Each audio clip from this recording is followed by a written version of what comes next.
তারপর মামি বলল, না বাবা, তোমাকে এখানে থাকতে দিতে পারি না, আমার উপযুক্ত একটা মেয়ে আছে। তখন আমি বললাম, প্লিজ একটা রাত। মামি বলল, না। তখন আর কি করার, মামাকে বলে বের হতে যাব। তখন মামা বলতে লাগলো, তুই এখান থেকে কোথাও যাবি না স্বামী। আর মামিকে উদ্দেশ্য করে বলতে লাগলো, সালমা, তোমার যদি ইচ্ছে করে এখান থেকে চলে যেতে তাহলে চলে যেতে পারো।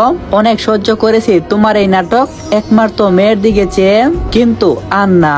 আমার বোন যখন মারা যাবে তার আগে আমাকে বলে গিয়েছিল স্বামীকে যত্ন করে লালন পালন করার জন্য, কিন্তু আমি তার কোনো খোঁজখবর রাখিনি।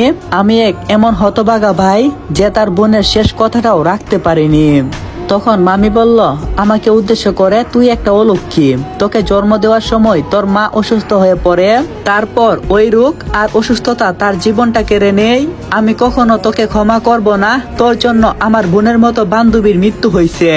আর মামাকে উদ্দেশ্য করে বলে, হ্যাঁ আমি চলে যাচ্ছি। তখন আমি তাদেরকে থামিয়ে দিয়ে বলতে লাগলাম, আপনাদের কিছু করতে হবে না, আমি চলে যাচ্ছি এখান থেকে। মামা প্লিজ আমাকে আটকাবে না, এটা আমার শেষ কথা। এই বলে আমি সেখান থেকে বের হতে যাব। তখন মামা বলল, স্বামী একটু দাঁড়া, আমি আসছি। এই বলে মামা আমার সাথে গেটের সামনে এসে আমার হাতে কিছু টাকা দিয়ে বলতে লাগলো, এই নে বাপ, এইটা দিয়ে কয়টা দিন চল, যখন কোনো অসুবিধায় পড়বি আমারে স্মরণ করিস। এই বলে মামা কান্না করে দিল। আমি বললাম, আপনি চিন্তা করবেন না, আমার কিছু হবে না। মামা বলল, তুই কোথায় যাবি এখন? আমি বললাম, আমি জানি না কোথায় যাব, কিন্তু চলে যাব এখান থেকে অনেক দূরে। ঠিক তখন একজন এসে বলতে লাগলো, ভাই নামেন, আপনার গন্তব্যে এসে পড়ছি। তখন আমি তাকিয়ে দেখলাম যে কন্ট্রাক্টর এসে দাঁড়িয়ে আছে। আমি ভাড়া মিটিয়ে বাস থেকে নেমে পড়লাম, কিন্তু নতুন শহর, নতুন সবকিছুই তো অচেনা, কোথায় যাব আমি জানি না, উপরওয়ালা আমার কপালে কি রাখছে। এই বলে আমি হাঁটা শুরু করলাম। অনেকটাই ক্ষুধা লাগছে, তাই একটা হোটেলে ঢুকলাম। একটা কেক আর একটা রুটি কিনলাম, সাথে একটা পানির বোতল, সাথে এক কাপ চা। আপাতত এটা খেয়ে এখন পেটের ক্ষুধা নিবারণ করতে হবে, কারণ আমার কাছে আছে মাত্র অল্প টাকা।